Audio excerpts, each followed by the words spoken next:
Bismillah ar-Rahman ar-Rahim. Assalamu alaikum wa rahmatullah. Dans cette vidéo, nous allons voir ensemble une vérité scientifique dans un verset du Coran qui est juste étonnante. Allez-y dans la sourate 52, sourate At-Tur, verset 44. Allah subhanahu wa ta'ala, il nous dit ceci. A'udhu billahi minash shaytanir rajim. Wa in yaraw kisafan minas sama'i saqitan yaqulu sahabun markum. Allah il dit, et s'ils voient tomber des fragments du ciel, ils disent, ce sont des nuages superposés. Ils disent, quand ils voient des fragments tomber du ciel, ils disent, ce sont des nuages superposés. À premier abord, quand on lit ce verset, on peut passer dessus, on se dit, bon, il n'y a rien de particulier là. Alors qu'il y a un miracle, il y a une vérité scientifique qui est juste étonnante dans ce verset-là. Comment ça se fait qu'au 7e siècle, Muhammad sallallahu alayhi wa sallam, il était au courant de cela, alors que lui-même, il n'a jamais été témoin de cette scène-là. Tu vois? Alors, une vérité scientifique dit que la chute des grandes météorites sur Terre est précédée par la formation de grands nuages, comme vous le voyez dans l'image qui va s'afficher là. Avant la chute des météorites, il y a des grands nuages qui se forment. Tu vois? Et c'est dans ce sens-là que Allah subhanahu wa ta'ala dit et s'ils voient tomber des fragments du ciel, ils disent ce sont des nuages superposés. Le mot utilisé est al-kasf.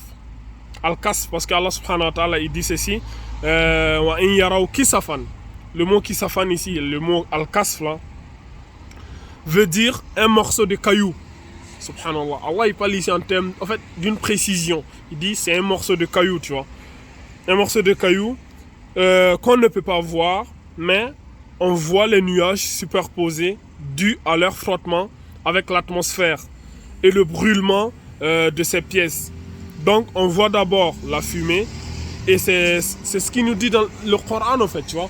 Le Coran il nous parlait de cela, des météorites, comment est-ce que les météorites tombaient du ciel au 7e siècle. Certains vont me dire oui mais il n'y a rien d'étonnant. Oui, c'est très étonnant parce que comment ça se fait que Muhammad sallallahu alayhi wa sallam au 7e siècle, dans le désert d'Arabie, dépourvu de toute technologie, de toute science, il pouvait parler des choses avec une telle précision. Je sais que certains vont voir tel verset. Frère, depuis qu'on a créé cette page-là, ça fait des centaines de miracles scientifiques, voire même des milliers qu'on a dû aborder sur cette page-là.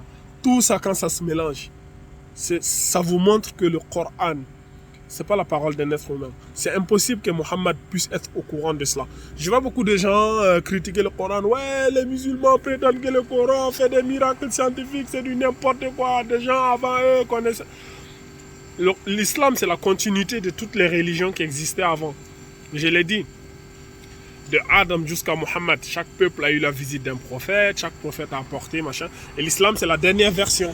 C'est la version premium, tu vois. Avant, c'était les versions bêta, et là, on a la version premium, la meilleure version. Donc, l'islam, c'est la version complète.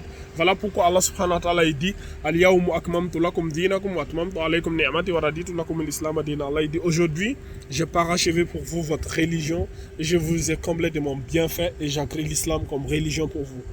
Pour montrer que l'islam, c'est la religion complète. Allah, il a tout abordé sur tous les plans. C'est-à-dire sur le plan scientifique, économique, écologique, mondain, politique, militaire, tout. Le Coran est complet. Il n'y a rien à ajouter, frère. Il n'y a rien à diminuer. Tout est complet.